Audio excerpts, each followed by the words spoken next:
Al pueblo de la nación argentina. El país transita por una de las etapas más difíciles de su historia.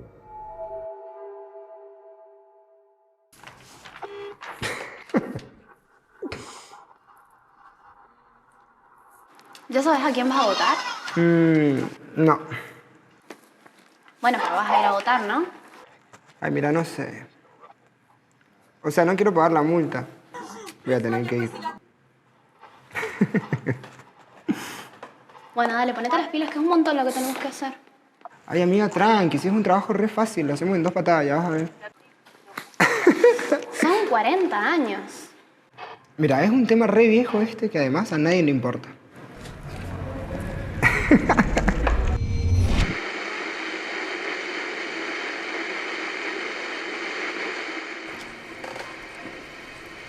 Colocado al borde de la disgregación, la intervención de las Fuerzas Armadas ha constituido la única alternativa posible frente al deterioro provocado por el desgobierno, la corrupción y la complacencia. Y es justamente para asegurar la debida protección de los derechos naturales del hombre que asumimos el ejercicio pleno de la autoridad, no para conculcar la libertad, sino para afirmarla, no para torcer la justicia, sino para imponer.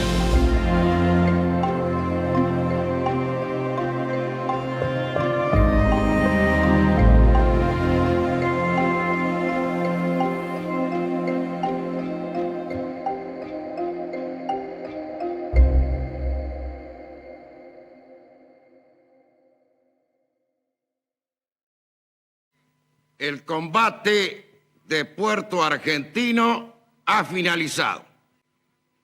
Nuestros soldados lucharon con esfuerzo supremo por la dignidad de la nación.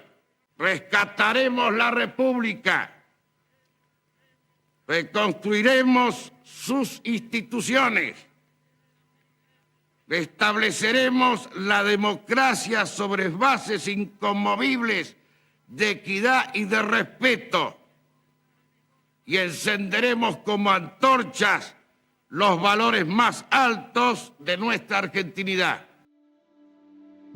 Con la derrota en Malvinas, la dictadura cívico-militar perdió el certificado que iba a buscar en las islas.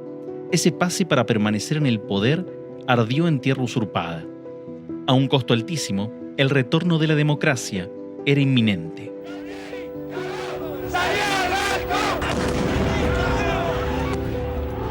Sin margen para continuar en el poder, los militares empezaron a mover la maquinaria gubernamental para convocar a elecciones.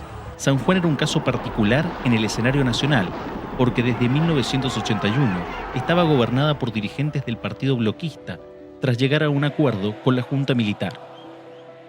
Los anuncios para San Juan llegaron a principios de 1983, cuando los militares convocaron al ministro de Gobierno, Ramón Avellaneda, y al subsecretario de Gobierno y Municipalidades, Pedro Rizzo, a una reunión en Tucumán, a la que estaban invitados los representantes de todas las provincias del norte y del oeste del país.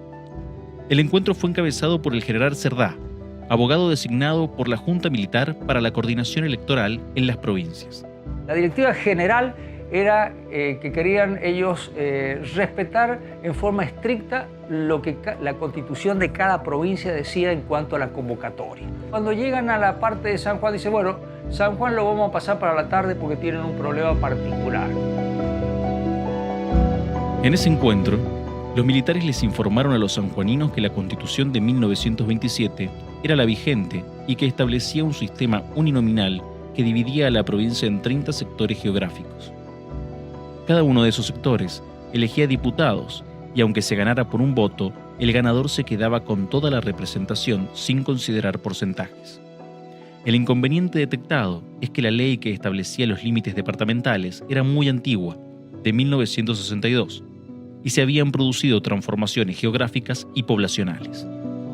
Cuando llegamos a San Juan, el ministro de Gobierno, con el gobernador, en ese momento, que era el gobernador de facto, designado por el proceso, el doctor Posleman, me encargan en el ministerio que me abocara a estudiar. Primero tomé el censo del año 1980.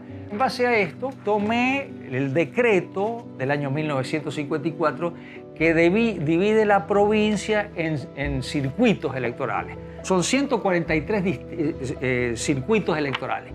Había que llenar con gente cada uno de esos circuitos para saber cuánto tenía, para después agruparlo por la población y dividirlo en 30 y establecer los diputados. Le pedí a la Dirección de Estadísticas y Censos de la provincia, en esa época estaba el doctor Luque, qué población tenía cada circuito. Contando con la población, había que hacer el agrupamiento para determinar qué es lo que correspondía.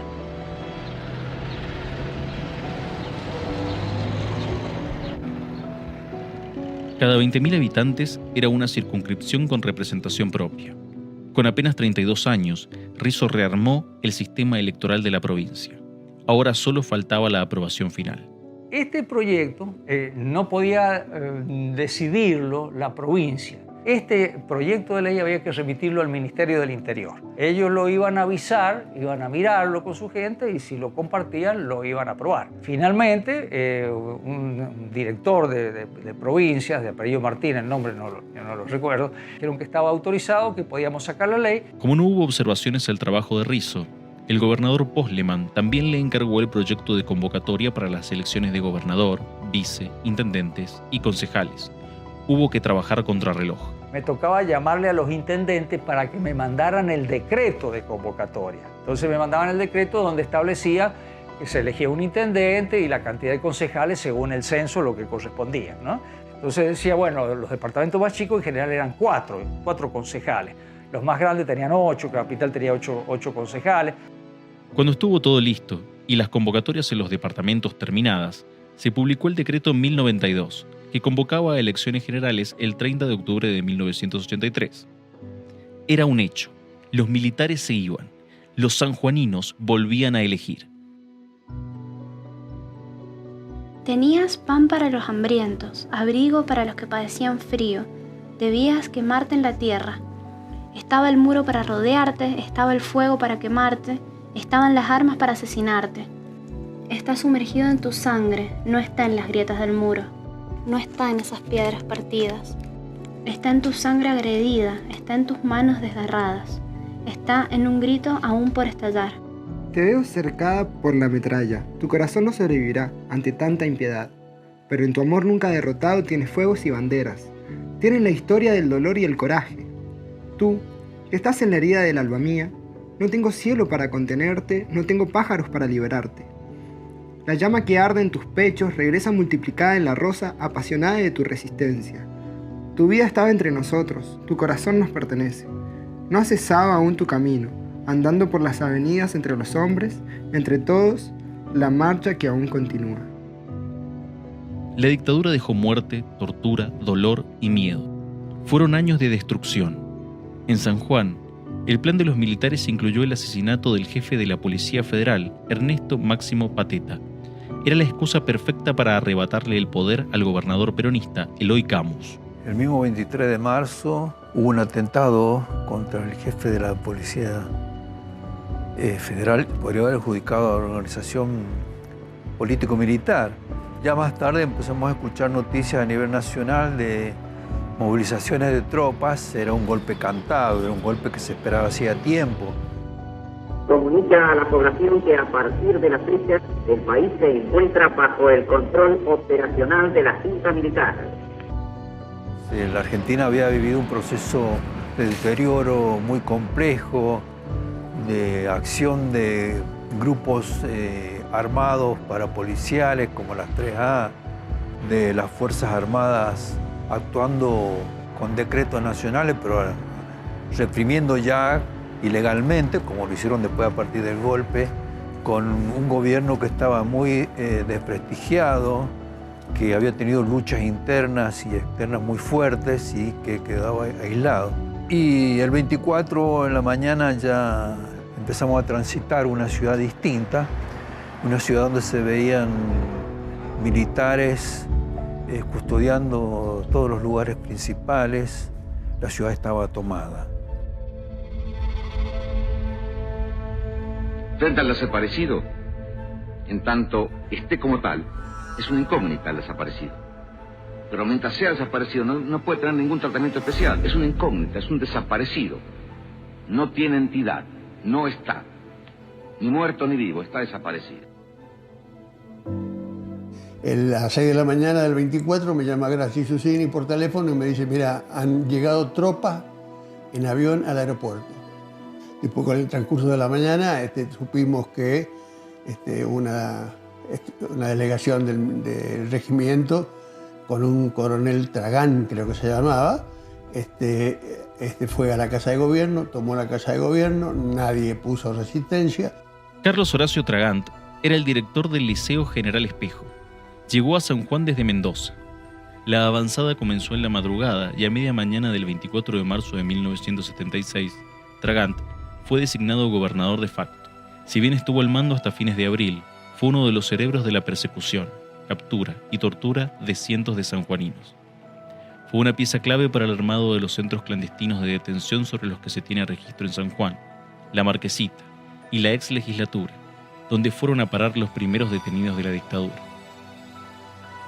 Inmediatamente después del golpe, los primeros detenidos que actuaban masivamente para detener personas fueron traídos acá.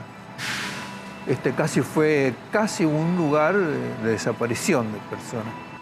Pero también parece ser una bofetada a la democracia, porque acá funcionaba el poder legislativo. No es casualidad. El 26 de marzo lo detienen a mi papá, que no tenía absolutamente nada que ver. ¿Sí? Lo detienen, se lo llevan. Entonces le digo a mi mujer, mirá, al que me buscan es a mí, y al José Luis. José Luis también era director de viviendas en esa época. Me presenté en el edificio de la legislatura provincial, fui a la mañana, me dijeron, venga a la tarde. Bueno, vengo a la tarde, digo, yo no soy montonero, no he robado nada, no he hecho absolutamente nada, esto me van a tener, le dije a mi mujer, me van a tener 2 o 3 días y me van a largar. Me fui caminando, llegué, apenas entré, uno de estos miliquitos jovencitos, me dijo, aquí ha llegado el montonero, ojalá, así que agarra el...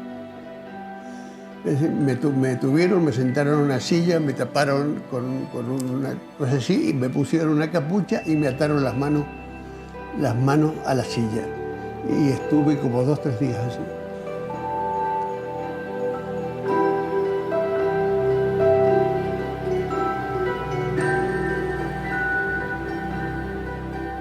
Y después nos llevaron al penal de Chimba. Fue la primera vez que lloré en serio. Nos trajeron de comer un caldo en un plato de aluminio, sin cuchara.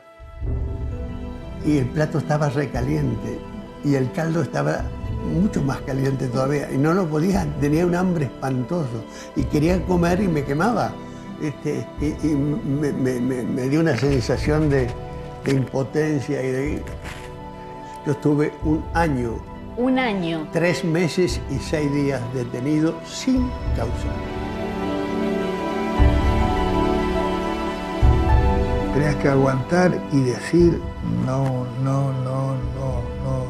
voy a morir, no me va a pasar nada, no me va a pasar nada, no me va a pasar nada, no me va a pasar nada. Una situación que me tocó vivir, que no creo que no la he contado nunca, me desatan las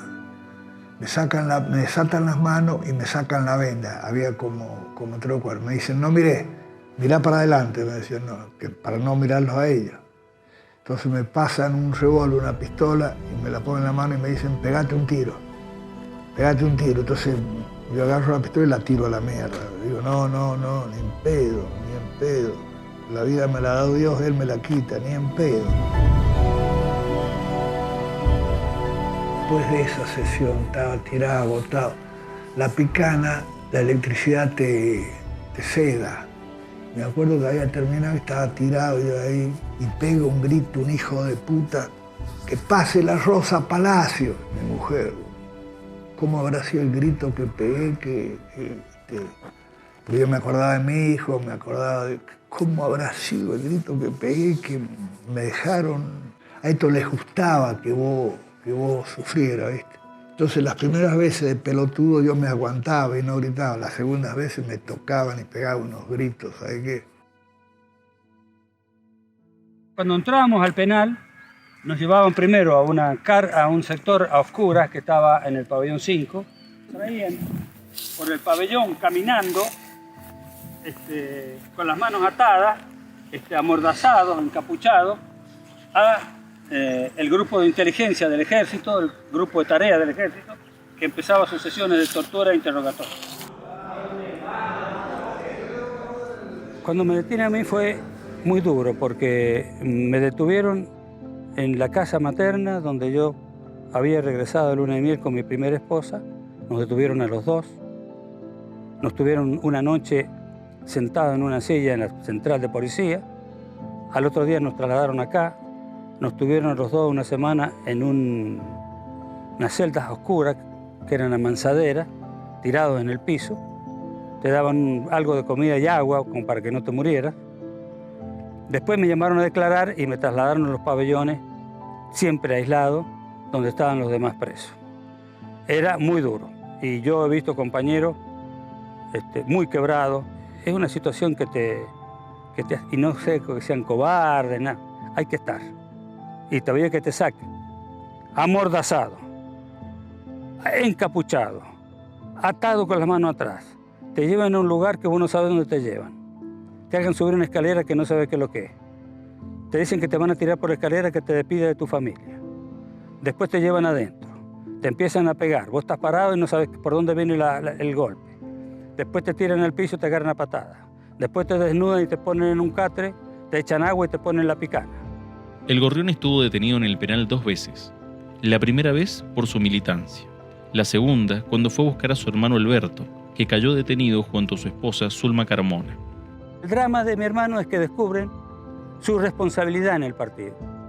Él era secretario de organización y tenía la lista de todos los afiliados y particularmente conocía un montón de gente en San Juan que sin ser del Partido Comunista, en julio justamente había colaborado con la campaña financiera del Partido Comunista, y estos canallas que buscaban quiénes eran los aportistas para ir a chantajearlo, sacarle dinero y en algunos casos, como ha ocurrido, secuestrarlo, negociar que le pongan todos los bienes a sus fines, quedarse con los bienes y hacerlo desaparecer. ¿Qué hicieron? Apagaron las luces del penal y lo llevaron entre dos alzados y lo colgaron de la celda, en una celda que no se puede colgar nadie. Si esta es la celda, esta es la ventanilla. Mi hermano era más alto que yo, que se colgó con un pullover. ¿Cómo te va a colgar un pullover de esta altura? Lo probamos con pericia y demás, los condenamos. Además, un preso común que estaba en ese momento los vio pasar. Cuando traían un preso del interrogatorio, nos poníamos contentos porque está vivo. Yo pensé que estaba vivo hasta ese momento. A la mañana siguiente, viene un guardia cárcel, me dice, tu hermano se ha suicidado. Esa sí que no me la tragué. Le dije, mi hermano no se suicida, las palabras textuales, asesino, hijo de puta, lo han asesinado. A los gritos en el pabellón. Solamente queremos saber dónde están nuestros hijos, vivos o muertos, pero queremos saber dónde están. ¿Por qué no nos dicen a nosotros si están vivos, si están muertos? ¿Por qué no nos dicen? Si le buscamos eso nada más. Los planes de tortura de los militares también incluían mudanzas de los detenidos a otros centros de detención del país. Muchos sanjuaninos que pasaron por el servicio penitenciario fueron a parar a La Plata. Hubo varios secuestros y asesinatos acá, campos de concentración. Nosotros estamos instalados, digamos, detenidos en el penal de Chimpas en condiciones bastante difíciles. Después la mayoría trasladados a la unidad penitenciaria número 9 de La Plata, que era peor. Pero después allá, cuando estamos detenidos, tratando de sobrevivir a la tortura, a esa situación espantosa que estábamos, situación dolorosa, recluidos, digamos, en el último espacio de resistencia que era la conciencia.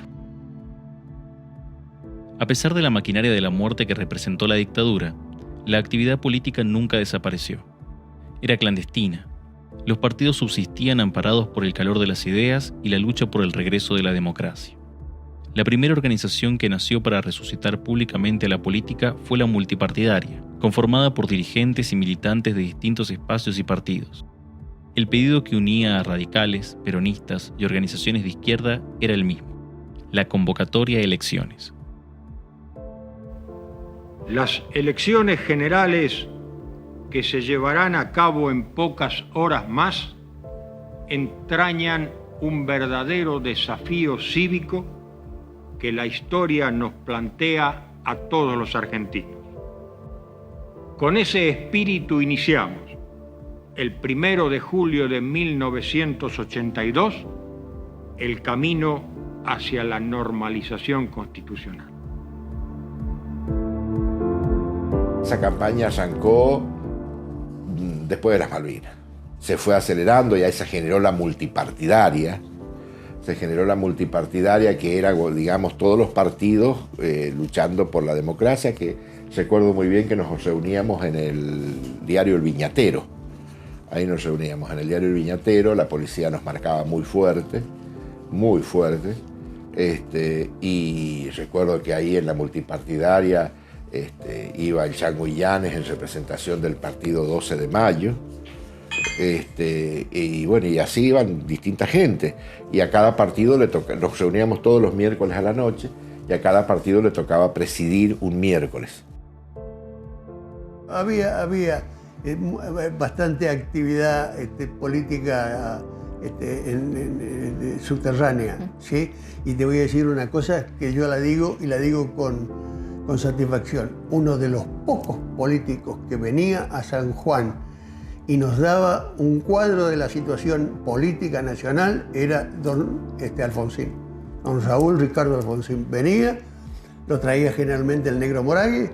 Don Alfonsín nos decía, está pasando esto, este milico se pelea con esto, la situación internacional es así. Y nosotros tenemos algún tipo de actividad, pintábamos carteles y hacíamos varias cosas que tenían que ver con un proselitismo que fue creciente. Ítalo-argentino Luder.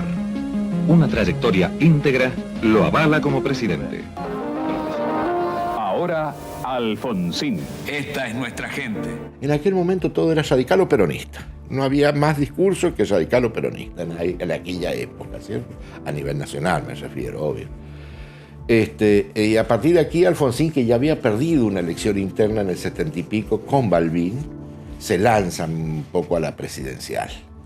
¿Y qué sucedía? Alfonsín no tenía gente que en las provincias. Acá en San Juan, con quien principalmente arma es con Miguel Moragues. Miguel Moragues fue, como puedo decirlo de alguna manera, la mano derecha, el representante de Alfonsín en San Juan. Fue quien se puso a militar y a reclutar, por decir gente, muy joven. Balbín llevaba muchos años siendo candidato a presidente, ya era un hombre viejo. Mucha de la gente joven de aquel entonces pedíamos que saliera alguien nuevo y se hablaban de distintos candidatos, hasta que un día salió Alfonsín. Y Alfonsín daba un discurso en el Teatro Oroño en Santa Fe y yo vine enloquecido con Alfonsín, enloquecido. Y empecé a trabajar aquí con mucho furor. Eso fue, ya te diría, año 82. Inmediatamente Alfonsín era un hombre muy activo y se movía en todas las provincias y que venía bastante seguido a San Juan, se reunía en pequeños grupos, se reunía con 10, con 5, con 20, con 30 y un poco era esto, vamos a ganar, le metamos pata y bueno, y ya empieza ahí el Alfonsín que todos conocemos, pero en aquel momento era el famoso cántico de barricada, se va a acabar la dictadura militar. En el 83, ahí se empezó a organizar, nos devolvieron las sedes partidarias, devolvieron todo el proceso de reorganización del partido, que fue complicado porque el partido más perjudicado por la dictadura fue el justicialismo. Un montonazo de dirigentes, un montonazo de cuadros nuestros habían desaparecido, no estaban. En el bloquismo, la situación era distinta a la de cualquier otro partido político. Eran parte del poder. Cuando el proceso de democratización fue irreversible, los militares publicaron una norma de prescindibilidad que impedía a todas las autoridades en ejercicio al 1 de enero de 1983 postularse en las elecciones. Fue esta la razón que impulsó a Leopoldo Bravo a dejar su lugar como gobernador y nombrar a Eduardo Posleman en el cargo, con el visto bueno de la Junta Militar. Bravo era un hombre muy pragmático. Tenía una inquina con Luder, porque él decía que en el año 76 los militares y los civiles no estaban a la altura. Y dice don Leopoldo, decía que él lo increpó a Luder y le dijo, mire, hágase cargo de la presidencia porque si no van a venir los militares. Y que Luder dijo, no, nosotros tenemos una presidenta que es María Estela Martínez de Perón y nosotros no vamos a romper esa situación. Bueno, de ahí vino luego el proceso militar. Y bueno, don Leopoldo, como siempre, corajudo, cuando vino aquí a San Juan, Alfonsín fue al Hotel Nogaró en aquel momento, entró ante la sorpresa de los radicales, pidió hablar con Alfonsín lo recibió y bueno, le dio el apoyo en aquel momento y Alfonsín lo aceptó. Don Leopoldo era un tipo vivo y viejo en política. No solamente fue él, sino que armó todo y llevó al periodista de Diario Cuyo que sacó esa foto.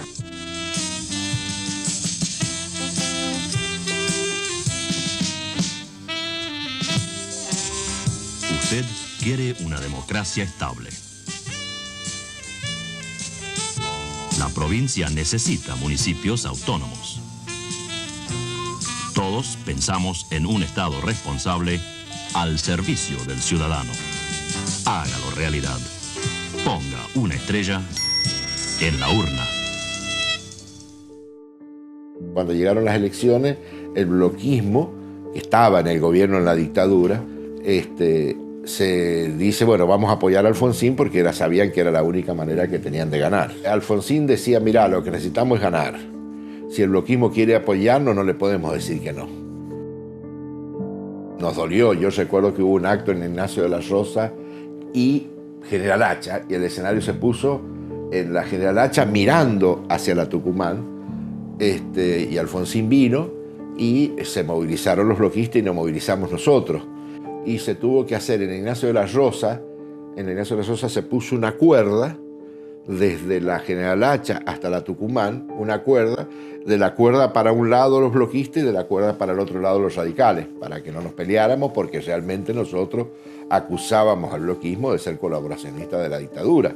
Entonces se hizo una cuerda, un cordón grueso, recuerdo, que atravesó toda la calle Ignacio de la Rosa y que se pactó, bueno, de la vereda norte el bloquismo y de la vereda sur la Juventud Radical. En las instituciones la democracia germinaba. El debate de ideas convocaba a las juventudes que luchaban por el voto y al derecho a decidir. La Universidad Nacional de San Juan fue una de las instituciones más golpeadas por la dictadura. Estudiantes, docentes, personal de apoyo desaparecido, sociología cerrada y cambios curriculares en la mayor parte de las carreras. La dictadura había implementado un arancel universitario. Un arancel universitario que era relativamente bajo, que se introdujo diciendo que eso tenía un criterio solidario, pero que evidentemente eran establecer los primeros pasos para ir arancelando las universidades y para que deje de ser la universidad gratuita que tenemos en este país desde el peronismo, ¿no? Habían unas chequeras con las que había que pagar y había que estar al día para poder ir a rendir y todo ese tipo de cosas. Organizamos una quema de chequeras, quemamos la chequera para que quede claro que no íbamos a pagarlo. La verdad que no fue esa muy masiva, pero fue significativa, fue simbólica y tuvieron que aceptar ese tipo de cuestiones. Las asambleas pro centro de estudiantes, la gente no cabía en el aula magna de ingeniería y eran estudiantes que íbamos autoconvocados a discutir cómo íbamos a hacer para organizar los centros para elegir democráticamente a los representantes estudiantiles. Era la salida de la democracia y la expresión de estudiantes que querían buscar una orientación de participación.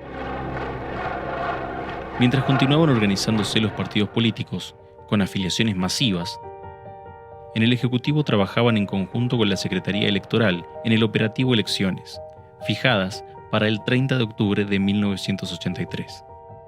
Y designado por el Ejecutivo para coordinar las tareas electorales. Una vez que tuve los decretos de convocatoria, se convocaba para gobernador, vice, diputado, los 30 diputados conforme al sistema electoral y los concejales e intendentes de los departamentos. Todo esto se realizaba con la Secretaría Electoral del Juzgado Federal, porque teníamos que coordinar por parte del Ejecutivo, poner a disposición de todas las autoridades electorales el aparato del Estado provincial, la red de comunicaciones, de telecomunicaciones de la provincia. En ese momento era muy importante la red provincial de telecomunicaciones, que a su vez estaba enlazada con la red presidencial para ciertas emergencias. Hay que coordinar con arquitectura la disponibilidad de los camiones para el despliegue de las urnas, con la policía de la provincia hacer toda la coordinación, y bueno, y el ejército que hacía también la tarea, monitoreaba todo esto. Fui designado conjuntamente con otra persona de la Secretaría General de la Gobernación, pero el peso caía mayormente sobre el Ministerio de Gobierno. Hubo internas en el peronismo para definir la fórmula del gobernador y vice. Eran los congresales a través de una elección indirecta los que elegían a sus representantes para el 30 de octubre. Se presentaron 4 listas y fue el dirigente César Gioja el que terminó imponiéndose, acompañado por Pablo Ramela. La inmadurez mía y de muchos compañeros nuestros hicieron que yo fuese el candidato. Me parece que fue un error.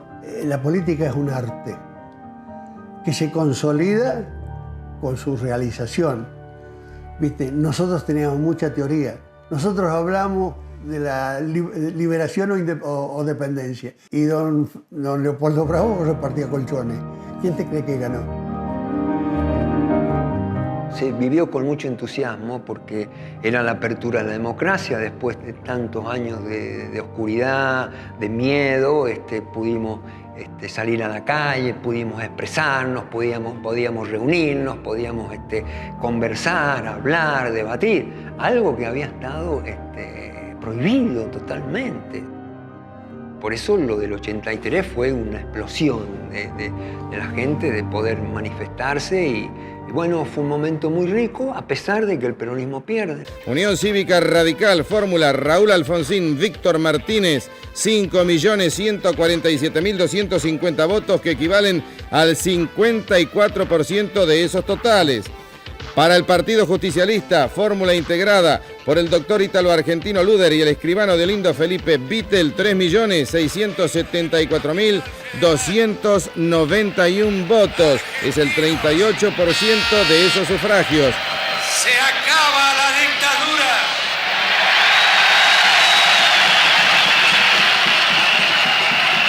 Se acaba la corrupción. Se acaba la Argentina del desamparo y llega la Argentina honesta que quiere a su gente.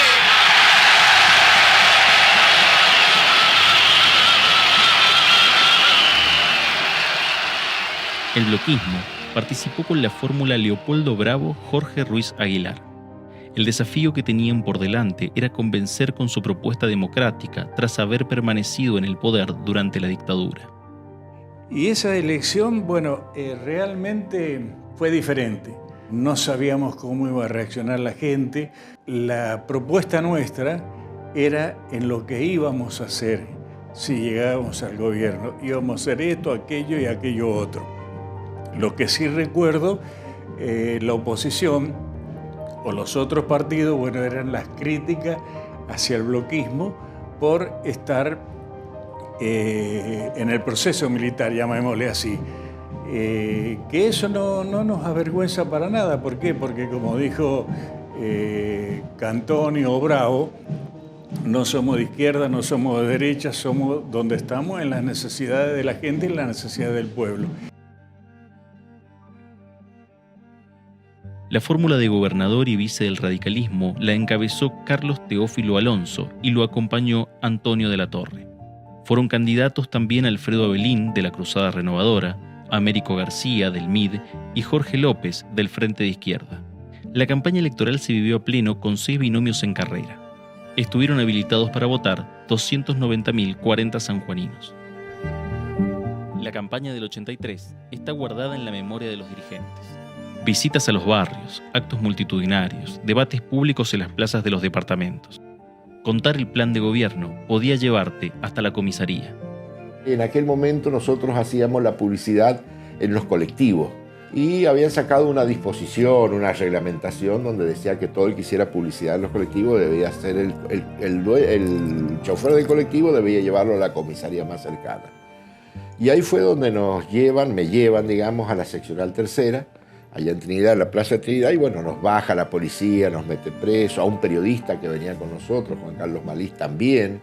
Malís transmitía todo lo que sucedía en vivo. Fue un escándalo muy grande a las 13:15 horas, donde todo el mundo escuchaba los noticieros de la radio. Para ese momento era fuertísimo todo. Y siempre recuerdo que el primero que llega a la seccional tercera fue Gioja, José Luis Gioja, con bastante gente, a gritar y a reclamar por mi libertad, que era el adversario que tenía yo en aquel momento en esa campaña. A reclamar por mi libertad, bueno, al poco tiempo, 1 hora, 2 horas después, quedamos todos liberados a las 3, 4 de la tarde porque no sabían de qué acusarnos, ¿sí? Al ritmo que la campaña avanzaba, la preocupación era que las elecciones pudieran desarrollarse en paz y que no hubiera problemas de logística. Se instaló un teléfono rojo punto a punto entre la oficina de Rizo y la Secretaría Electoral. Y ese día, el voto regresó a San Juan. ¿Están preocupados quizás por algún sabotaje? No, para nada. No, eso no se nos pasó por la cabeza en ningún momento, sino la parte operativa, que no fracasara, la distribución de urnas, que no llegara, que hubieran problemas, que hubieran fallado en el diseño administrativo de cómo iba a ser, a qué hora, cómo llevaban, qué camiones, la coordinación con el ejército. Yo no sentí nunca ninguna aprehensión de esa naturaleza y no creo que les haya pasado. Por supuesto, se tomaron todas las medidas como se toman actualmente, ¿no es cierto? Donde van las urnas, están custodiadas, todo eso de rigor durante muchos años. La elección del 30 de octubre de 1983 marcó la vuelta de la democracia. En San Juan, votó un 86,5% del padrón habilitado, un récord que hizo historia y no pudo ser superado jamás. La consigna era elegir, era volver a ejercer un derecho. Ganó el bloquismo por el 39,47% de los votos y don Leopoldo Bravo volvió a ser gobernador. El acto de Asunción, el 10 de diciembre, aún permanece en la retina como una fiesta cívica que arrancó desde su casa hasta la llegada final del flamante mandatario a Casa de Gobierno. Ese 10 de diciembre fue simbólico, que después se perdió en San Juan. Primero porque Bravo lo fueron a buscar a él y a su esposa en el Packard de 1928, el que compró Cantoni para el gobierno y que todavía lo tenemos. Y él hizo su ida triunfal desde su casa particular hacia la legislatura vieja y luego en ese mismo auto fue hasta la Casa de Gobierno para allí le dieran la banda y el bastón. No existía el acto ese que se hace en el auditorium, eso vino a posteriori. El verdadera toma de mando no es fuera, es dentro de la Casa de Gobierno con la banda y el bastón. Con la democracia se come, con la democracia se educa, con la democracia se cura. Con las urnas explotadas de votos y una ciudadanía que ejerció convencida su derecho a elegir, regresó la democracia en San Juan después de años de terror y silencio. Ahora empezaba otro capítulo en la historia democrática, la lucha por la memoria, la verdad y la justicia.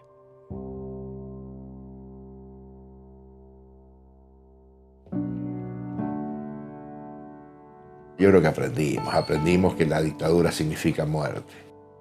La democracia permite enmendarse, las tiranías de ninguna manera. Y la democracia te da la posibilidad de hablar, la posibilidad de vivir tranquilo. Por eso hay que combatir las desigualdades, ¿viste? Hay que ser más solidario. A los jóvenes les tengo que decir lo siguiente. Tienen la obligación ética y moral exigir los mejores dirigentes y exigir que se cumpla lo que prometen. Para eso es la democracia. Si no, no funciona. conozcan la historia y empiecen a actuar. No hay otro sistema mejor que haya descubierto la humanidad que el sistema democrático.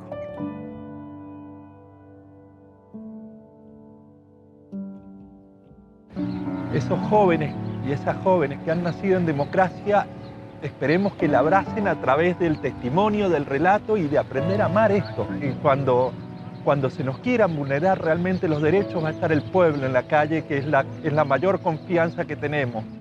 Y seguir al lado de ellos, luchar al lado de ellos, reivindicando la memoria, no tiene precio. Revalorizar nuevamente la cuestión colectiva. Nadie se salva solo. Eso me parece que es como un mensaje muy importante que siempre desde hijos queremos dar.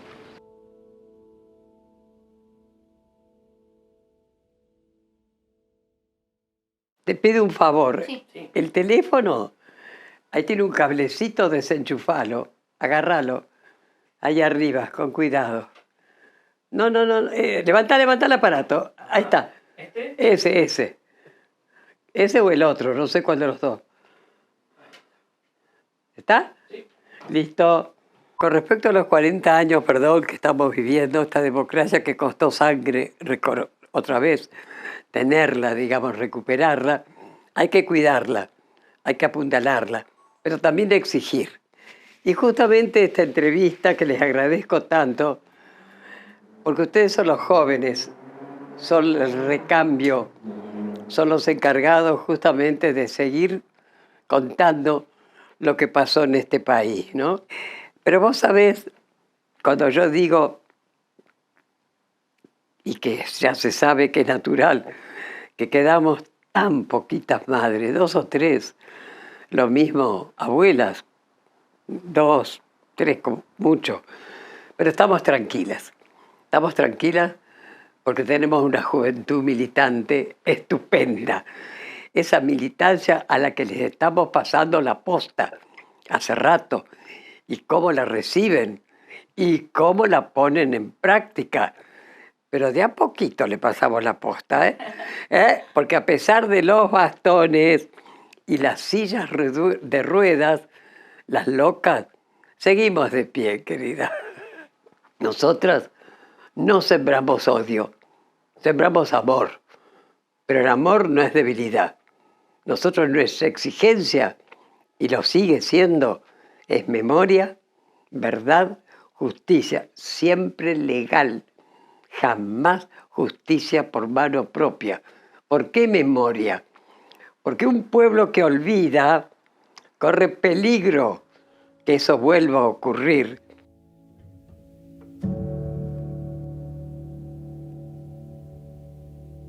Señores jueces, quiero renunciar expresamente a toda pretensión de originalidad para cerrar esta requisitoria.